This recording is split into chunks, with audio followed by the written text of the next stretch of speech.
하나님, 추웠던 겨울이 지나가고 오늘은 봄을 재촉하는 비가 내리고 있습니다. 여기저기 예쁜 목련꽃이 피었고 앙상했던 가지에는 푸른 잎들이 순들이 솟아나고 있습니다. 오늘도 만물을 신선하고 새롭게 하시는 주님의 은혜와 또한 섬세한 손길로 모든 생명과 만물을 주관하시는 주님을 찬양합니다. 또한 죄로 죽을 수밖에 없는 우리를 구원하시기 위해 행하신 십자가 그 구속의 은총을 찬송합니다. 하나님, 고난주간의 화요일 주님께서 우리의 구원을 위해 밟으신 그 귀한 발자취를 묵상합니다. 얼마든지 하늘 보좌에서 영광을 누리실 수 있었지만 모든 것 내려놓고 죽기까지 하나님께 순종하셨던 예수님의 그 겸손과 우리를 향한 사랑을 생각합니다. 무엇보다 우리의 죄를 대속하기 위하여 하나님께까지 버림받는 아픔과 고통을 겪으신 주님을 기억합니다. 사랑하는 아버지 하나님을 향하여 어찌하여 나를 버리셨나이까 라고 울부짖었던 예수님의 비통함을 이 고난주간의 마음으로 느끼게 하옵소서. 그토록 소중한 생명을 내어주셨는데, 그토록 사랑해 주셨는데 정작 우리는 각기 제 갈 길로 흩어져 그렇게 그 귀한 사랑 잊은 채 무덤덤하게 살아가고 있으니 주님, 우리의 죄와 허물을 용서하여 주시옵소서. 아버지 하나님, 부족하오나 이제 우리가 예수님의 모습을 본받기 원합니다. 예수님의 순종과 사랑과 겸손을 기억하며 예수님의 발자취를 따라가기 원합니다. 십자가에서 다 이루었다 하시며 자신의 생명을 완수하신 예수님처럼 우리도 이 땅에서 우리에게 주신 바 하늘의 귀한 사명을 죽기까지 감당할 수 있기를 소망합니다. 십자가의 고난이 하나님에 대한 사랑이고 이웃에 대한 사랑이며 하나님께서 주신 사명을 감당하는 순종이었음을 기억하며 날마다 우리 스스로 자신의 십자가를 지고 주님을 따르게 하여 주시옵소서. 고난주간을 엄숙하게 보내며 이제 돌아올 부활주일 저녁 음악 예배를 준비하는 성도님들이 있습니다. 소망교회 호산나 찬양대가 아름다운 음악으로 주님의 부활을 노래하고자 기쁜 마음으로 준비합니다. 호산나 찬양대와 소망 오케스트라와 그리고 여러 연주자들, 성악가들의 수고와 헌신을 기억하여 주시옵소서. 지휘자와 반주자를 비롯해 모든 찬양대원들이 주님 사랑하는 한 마음으로 준비하오니 이들의 아름다운 선율과 화음을 통하여 부활하신 주님과 아들을 죽음에서 살리신 하나님께서 영광을 받아 주시옵소서. 우리 소망교회의 일생일복 프로젝트의 일환으로 기획된 첫 번째 행사이기도 합니다. 이번 부활절 음악 예배가 하나님의 은혜 가운데 진행되어 참석한 모든 성도들과 초대된 이들 모두가 하나님의 임재를 경험하는 복된 시간이 되게 하여 주시옵소서. 하나님, 지난주 화요일 제45기 교사대학 개강 예배를 시작으로 오늘부터 본격적인 교사대학을 시작하는 소망교회 예비 교사들을 위해 기도합니다. 교회 학교 아이들이 줄고 또 교사들도 줄고 있는 상황에서 작년보다 많은 예비 교사들이 교사대학에 신청하여 교사로서 헌신을 다짐합니다. 100여 명의 예비 교사들이 10주간의 교사대학과 3달간의 실습과정을 통해 교사로서의 사명을 확인하고 어린 영혼들을 말씀과 기도로 양육하는 믿음의 교사로 세워지게 하여 주시옵소서. 바쁜 일터를 오가며 밤마다 병원에 계신 아버지를 돌보는 성도님을 기억하여 주시기를 주님께 기도드립니다. 얼마 남지 않은 시간을 함께하고픈 마음으로 힘들지만 밤마다 간호하며 기도합니다. 지치지 않게 하시고 마음이 다치거나 약해지지 않게 하여 주시옵소서. 아버님의 구원을 위해 기도할 때 주님께서 응답하여 주시고 사랑으로 돌볼 때 후회 없는 시간을 보내게 하여 주시옵소서. 몇 주 전 암 수술을 마치고 회복 중인 권사님을 위해 기도합니다. 수술을 잘 마치고 회복 중이어서 감사한 마음이 컸지만 조직 검사 결과 예후가 좋지 않다는 소견을 듣고 권사님의 마음이 많이 무겁습니다. 또한 발견된 암과 싸울 적절한 항암제가 없다고 하여 치료에도 큰 어려움이 예상되므로 환자와 가족들은 많이 두려워하고 있습니다. 하나님, 이제 하나님만을 바라볼 수밖에 없사오니 치료에 하나님께서 권사님의 마음을 붙들어 주시고 성령님께서 모든 세포와 조직을 온전하게 하셔서 하나님의 기적으로 권사님을 지키시고 병에서 나음을 얻게 하여 주시옵소서. 기도의 능력을 경험하고 하나님의 은혜를 누리게 하시고 이 일을 통해 하나님께서 역사하심을 고백하도록 주님 역사하여 주시옵소서. 사랑의 하나님, 오늘로 33번째 방사선 치료를 마무리하는 장로님을 위해 기도합니다. 참으로 힘들고 고통스러운 시간을 그래도 잘 마치게 하시니 감사합니다. 이번에 진행한 치료가 효과가 있기를 간절히 원합니다. 하나님께서 모든 암세포들을 깨끗이 제거하여 주시고 새로운 생명으로 가득 채워 주시옵소서. 특별히 치료 과정에서 생겨난 부작용들이 있다면 속히 극복되고 제자리를 찾게 하여 주시기를 원합니다. 무엇보다 장로님의 마음을 담대하고 강하게 붙잡아 주시기를 원합니다.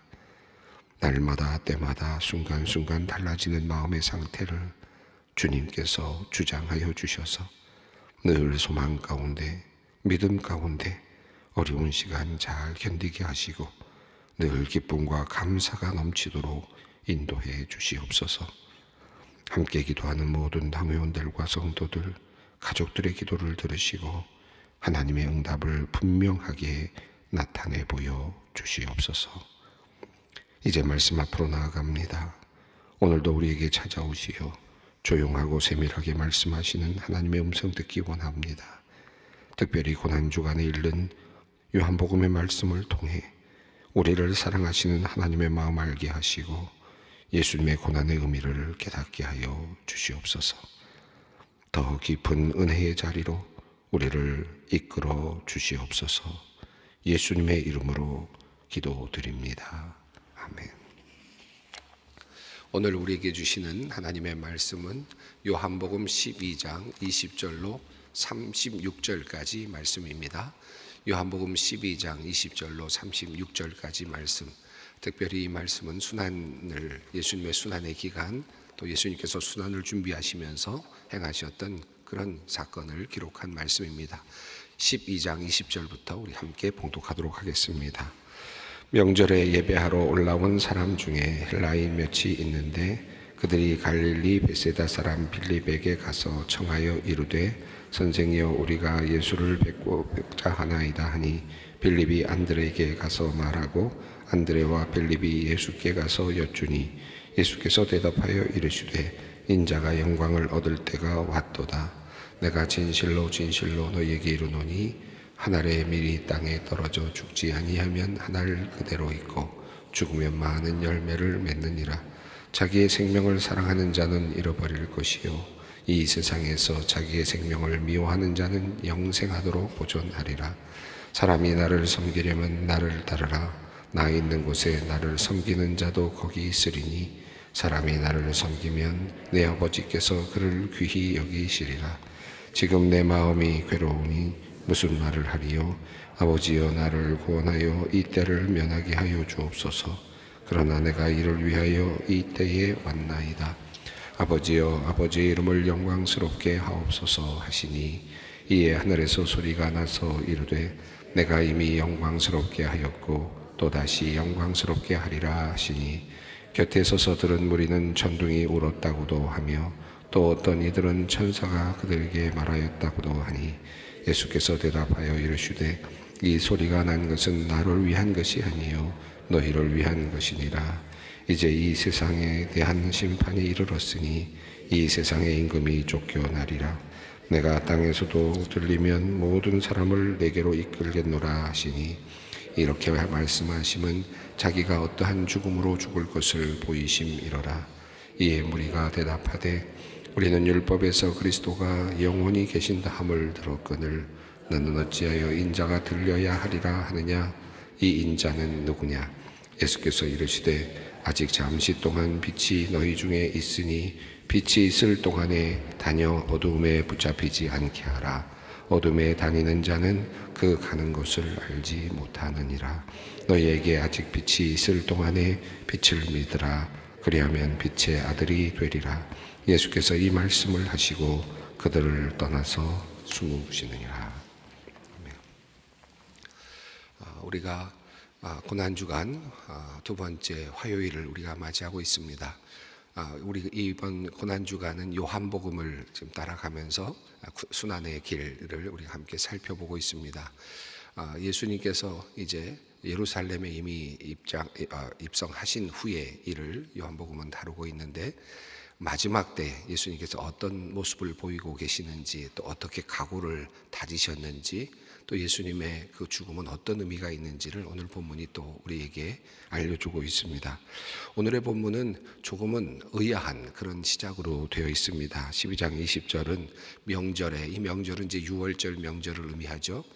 이제 예수님께서 유월절에 죽으실 것입니다. 유월절 어린 양으로 이제 십자가를 달리시게 될 것을 암시하고 있는데, 아직은 사람들은 그 상황을 모르고 있습니다. 도리어 예수님의 예루살렘 입성이 도리어 축제처럼 보여지고 있고 메시아의 등극처럼 보여지고 있는, 오해되고 있는 그런 상황이기도 하였습니다. 자, 이 명절이란 말이 굉장히 이중적인 그런 느낌이 들기도 합니다. 어떤 이들에게는 이제 큰 명절이고 또 축제의 날이기도 하지만, 그러나 예수님에게는 이제 이 날은 바로 죽음의 날이고 십자가를 져야 되는 날입니다. 자, 이 명절, 이 날에 헬라인들이 있었다라는 뜻밖의 이야기를 전하고 있습니다. 헬라인들이 몇이 있었다. 이 명절에 헬라인들이 예루살렘을 찾아온 이유는 무엇이었을까요?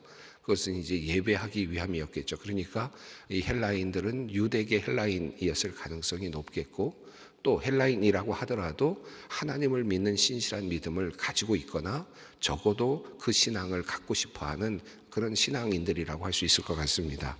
자, 예루살렘에 올라온 헬라인들, 이방인들, 명절을 지키기 위해서 올라왔을 가능성이 높은데, 근데 그들이 예수님의 그 소식을 들었고 또 소문을 듣게 되었습니다. 그래서 그들이 예수님을 만나고 싶어 하는 내용입니다. 21절 말씀을 읽습니다. 그들이 갈릴리 벳세다 사람 빌립에게 가서 청하여 이르되 선생여 우리가 예수를 뵙고자 하나이다 하니, 이 갈릴리 벳세다 사람 빌립에게, 빌립이라고 하는 예수님의 제자에게 가서 우리가 예수님을 만나고 싶다. 이 만나고 싶다는 이야기는 한 걸음 더 나아가서 그냥 뵙고 싶다는 뜻이 아니라 예수님을 믿고 싶다라는 뜻이고, 또 예수님을 따르고 싶다, 제자가 되고 싶다라고 하는 의미까지를 포함한 그런 제안으로 보여집니다. 자, 이제 예수님을 우리도 예수님 한번 따라가고 싶다, 예수님을 배우고 싶다, 예수를 믿고 싶다, 이런 복합적인 의미를 담아서 빌립에게 이제 요청을 한 겁니다. 예수님의 제자의 그룹에 나도 들어갈 수 있겠느냐라고 하는 그런 의미이기도 하겠습니다. 그러자 이것을 빌립이 혼자 또 다루지 아니하고 안드레에게 연결을 합니다. 22절 말씀입니다. 빌립이 안드레에게 가서 말하고 안드레와 빌립이 예수께 가서 여쭈니.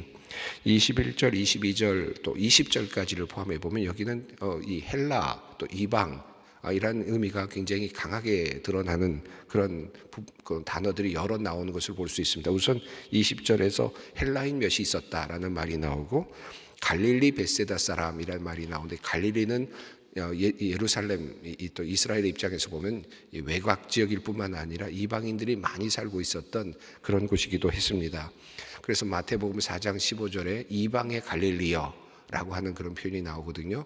많은 또 사실 그 당시 갈릴리 지역에 이주해 들어왔던 그 이방인들이 상당히 많이 있었던 것으로 그렇게 여겨집니다.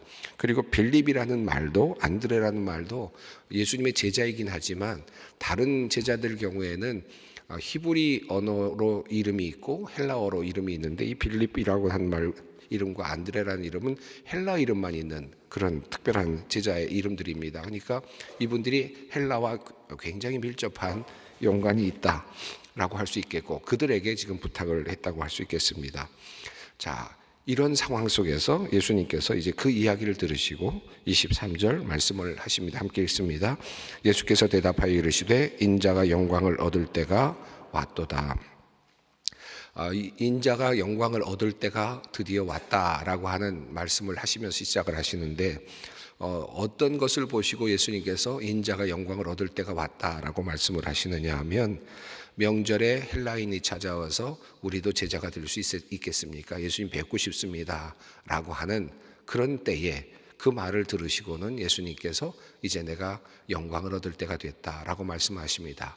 이 영광을 얻을 때가 되었다라는 말은 이제 예수님의 입장에서는 이제 내가 속죄의 죽음의 자리에 갈 때가 되었다, 이제 나의 인생을 끝낼 때가 되었다, 내가 죽어야 될 때가 되었다라는 의미로 사용되고 있죠. 그런데 이야기의 흐름으로 본다면 지금 제자들과 그리고 또 이 헬라인들이 찾아오는 이 과정으로 보면 지금 한창 때의 모습이기도 하지 않습니까?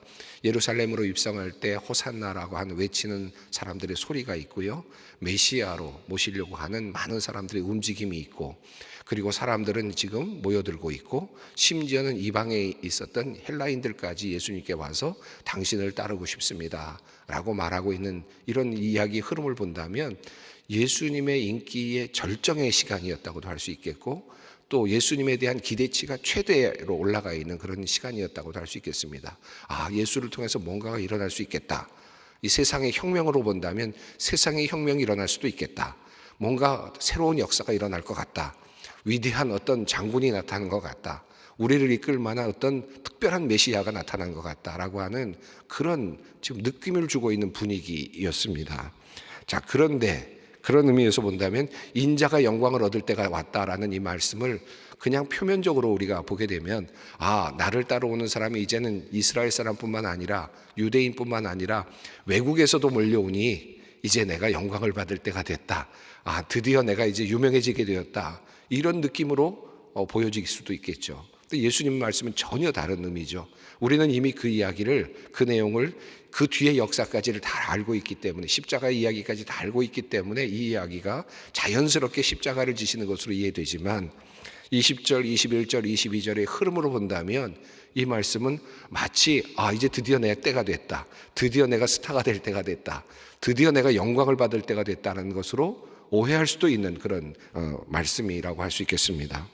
자, 가장 인기가 절정으로 치닫고 있었던 그때, 이제 헬라인들까지도 제자가 되겠다고 찾아오는 그때 예수님께서는 이제 드디어 자신의 때가 됐다는 것을 아십니다. 도리어 이제 이 때가 내가 죽어야 할 때가 되었다, 내가 이제 모든 것을 끊고 이제 이 모든 것에서 내려가야 될 때가 되었다, 겸손하게 낮아져야 될 때가 되었다라는 사실을 깨닫습니다. 인간으로 생각한다면 지금이 때이고 성공의 기회이고 다시 오지 못할 그런 아주 절호의 인생에 있어서 성공할 만한 그런 위대한 기회인데, 그런데 예수님께서는 도리어 이제 내가 죽을 때가 되었다, 내가 이제 나의 삶을 마감할 때가 되었다라고 하는 사실을 깨닫고 있습니다.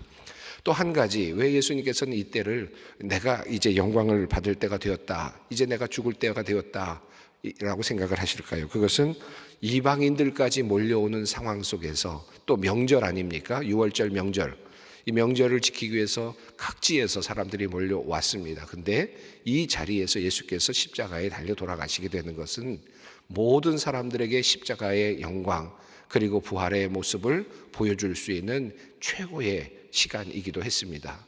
그러니까 이제 예수님께서는 다른 모습으로 영광을 받으시기를 원하셨고, 이제 드디어 때가 되었다 라고 그렇게 말씀을 하십니다.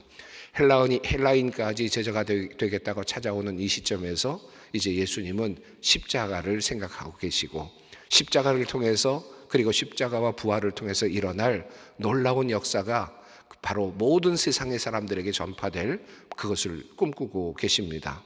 이것이 바로 예수님께서 지금 인자가 영광을 얻을 때가 되었다, 이제 때가 되었다 라고 말씀하시는 이유이겠습니다.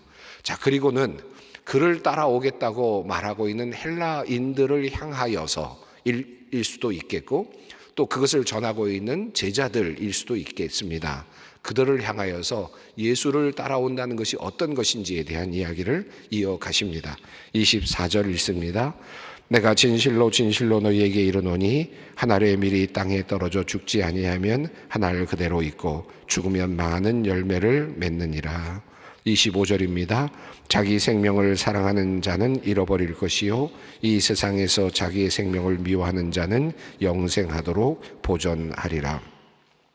한 알의 밀, 여기서 나달인데요, 한 알의 그 씨앗이 그냥 있게 되면, 그냥 살기 위해서 그냥 있게 되면 결국 언젠가는 그 씨앗도 결국은 생명력을 잃어버리고 죽을 수밖에 없겠죠. 몇 년은 견딜 수 있을지 모르지만 그 씨앗은 결국 생명을 잃습니다. 그러나 그 씨가, 나달이 땅에 떨어져 죽게 되면, 썩게 되면 결국은 그것에서부터 큰 나무가 또 자라나게 되고 결국 열매가 되고 수많은 생명들이 깃들게 되는 것이죠. 이 나무의 모습을 우리는 알고 있습니다. 또 씨가 얼마나 생명력이 있는지도 알고 있습니다. 예수님께서는 그것을 지금 비유로 말씀하시면서 나달이, 이 밀이 그냥 있으면 아무런 의미가 없다. 그러나 죽게 되면 놀라운 일이 일어난다. 많은 열매를 맺게 된다. 이처럼 생명을 사랑하면 결국은 잃어버리게 될 것이고, 생명을 내어놓으면, 생명을 미워하듯이 내어놓으면 도리어 그곳에서 놀라운 역사가 일어난다 라는 사실을 말씀하십니다.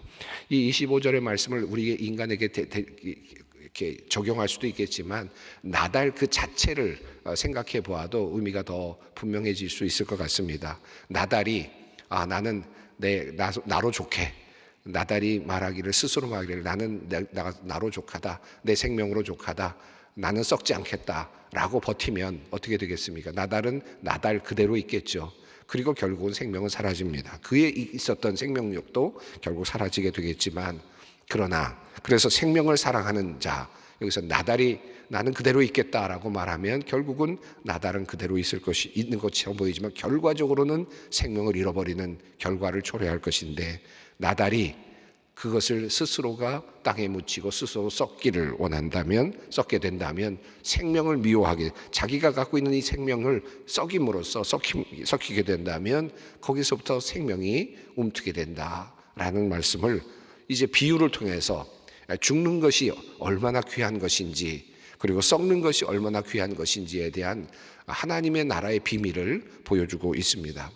이 하나님 나라의 비밀이 온 세상의 만물의 창조의 역사 가운데도 다 드러나 있지 않겠습니까? 숨겨져 있는 것이죠. 이게 신비 아니겠습니까? 예수님께서는 이 나달의 썩어지는 신비를 우리에게 보여주시면서 부활의 의미를 벌써 보여주고 계십니다. 자, 이것이 진정한 진리라는 것이죠. 자, 그래서 예수님께서는 말씀하십니다. 26절입니다. 사람이 나를 섬기려면 나를 따르라. 나 있는 곳에 나를 섬기는 자도 거기 있으리니 사람이 나를 섬기면 내 아버지께서 그를 귀히 여기시리라. 자, 나를 섬기려면, 지금 헬라인이 예수님을 따라오려고 물었다라고 하는 거기서부터 출발이 되었다면, 이제 나를 섬기기를 원하면, 나를 만나기를 원한다면 나를 따라와야 된다. 근데 내가 가는 길은 어떤 길입니까? 예수님께서 가시는 길은 죽음의 길이고 썩어지는 길이죠. 그래서 나를 따르는 사람은 나를 섬기는 자도 나와 같이 죽음의 길로 가야 된다라는 의미이겠습니다. 그렇게 되면 아버지께서 그를 귀하게 여기실 것이다, 이렇게 되어 있습니다. 이 26절에 아버지께서 그를 귀하게 여기신다라는 말은 23절에 예수님께서 영광을 받으실 때가 되었다라는 말과 유사한 의미를 담고 있습니다. 이제 예수님은 죽으심으로써 영광을 얻게 되시죠. 하나님 앞에서 영광을 얻게 됩니다. 예수님을 따르는 사람들도 결국 예수님을 섬기는 사람들도 예수님을 따르는 그 길을 가서 그와 같이 죽게 되면, 그와 같이 자신의 목숨을 내어놓게 되면 하나님 앞에서 영광을 받게 된다. 그도 귀하게 여기신다. 하나님 앞에서 그가 영광스러운 예수님처럼 영광을 얻게 될 것이다 라고 하는 말씀입니다. 27절과 28절은 겟세마네에서의 기도의 내용을 요한복음의 버전으로 새롭게 우리에게 전해주고 있습니다. 27절 읽습니다. 지금 내 마음이 괴로우니 무슨 말을 하리요? 아버지여 나를 구원하여 이 때를 면하게 하여 주옵소서. 그러나 내가 이를 위하여 이 때에 왔나이다. 28절입니다. 아버지여 아버지의 이름을 영광스럽게 하옵소서 하시니 이에 하늘에서 소리가 나서 이르되 내가 이미 영광스럽게 하였고 또 다시 영광스럽게 하리라 하시니, 아버지여 이 잔을 내게서 옮기시옵소서라고 기도했던 공간복음의 기도, 마가복음의 14장의 기도, 이 기도의 요한복음의 버전이라고 볼 수 있겠는데, 이것을 면하게 해주십시오. 예수님께서 또 요한복음도 이 사실을 증언하고 있습니다. 얼마나 괴로웠겠습니까?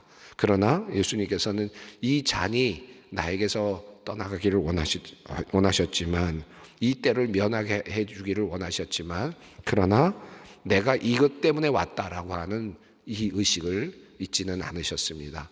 내가 이것을 피하고는 싶지만, 그러나 내가 온 의미는, 내가 이 땅에 온 이유는 바로 이 고난을 받기 위해서였다. 그래서 하나님의 보다 더 큰 뜻을 이루기 위해서였다라는 사실을 다시 확인을 합니다. 그리고 아버지께서 아버지의 아들을, 아버지의 이름이 영광스럽게 되기를 원합니다. 철저한 복종의 자리로 나아가십니다. 그래서 하나님께서 위에서 말씀하시죠. 이미 영광스럽게 하였고 이제 다시 영광스럽게 하리라. 지금까지 예수 그리스도의 인생이 하나님 앞에 영광스러웠다라는 의미이고, 그리고 이제 마지막도 하나님께서 영광을 받으실 것이다 라고 하는 아버지의 그 따뜻한 마음이 소개되고 있습니다. 이 아버지의 마음이 얼마나 아플까.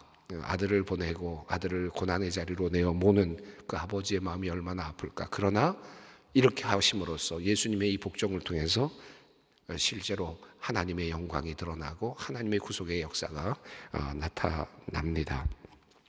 곁에서 들은 무리가 제대로 알아듣지 못했습니다. 천둥이 울었다라고 그렇게 이야기를 하는데, 그러니까 이 메시지를 예수님만 들었다라는 것이죠. 예수님만 들었다라고 볼 수 있겠습니다. 곁에 있었던 사람들은 이 말의 메시지의 의미를 알아차리지는 못했습니다. 그런데 예수님께서 30절에 이렇게 말씀하십니다. 예수께서 대답하여 이르시되 이 소리가 난 것은 나를 위한 것이 아니요 너희를 위한 것이니라. 이 말씀의 의미가 뭘까요? 이 사람들은 알아듣지 못했는데 너희를 위한 것이다 라는 말씀이 뭡니까? 예수님과 하나님만이 대화를 나눈 내용이 앞서 나왔는데, 이것은 나를 위한 것이 아니라 너희를 위한 것이다. 예수님은 이것을 확인할 필요는 없었습니다. 하나님 앞에서 다시 확인할 이유도 없었습니다. 그런데 예수님께서 이렇게 기도하시고 다시 마음을 확정하시는 이유는 이 모든 것이 이제 그들에게 이루어질 것입니다. 그들을 위해서 이루어질 것이기 때문이죠. 놀라운 사건은 이제 표적이 될 것입니다. 예수님께서 단호하게 그 길을 가시기로 마음을 먹으십니다. 이 일은 우리에게 유익이 되는 것입니다. 우리를 위한 역사가 일어나는 것입니다. 예수님께서 우리를 위하여, 나를 위하여 이 결단의 시간을 보내셨고 십자가를 지시기로 마음 먹으셨습니다. 그리고 이제 땅에서 들리는 것, 십자가에 달려 돌아가시는 것, 그것을 그 길을 가시기로 작정하셨습니다. 오늘 화요일입니다. 예수님께서 고난의 시간을 이제 보내시며 준비하시는 이 시간, 예수님의 십자가 사건을 생각하면서 스스로 이 짐을 짊어지시고 작정하셨던 예수님의 그 결단, 그것을 생각하면서 감사한 마음으로 또 한 하루를 보낼 수 있기를 바랍니다. 함께 기도하겠습니다. 하늘에 계신 우리 아버지, 아버지의 이름을 거룩하게 하시며 아버지의 나라가 오게 하시며 아버지의 뜻이 하늘에서와 같이 땅에서도 이루어지게 하소서. 오늘 우리에게 일용할 양식을 주시고 우리가 우리에게 잘못한 사람을 용서하여 준 것 같이 우리 죄를 용서하여 주시고 우리를 시험에 빠지지 않게 하시고 악에서 구하소서. 나라와 권능과 영광이 영원히 아버지의 것입니다.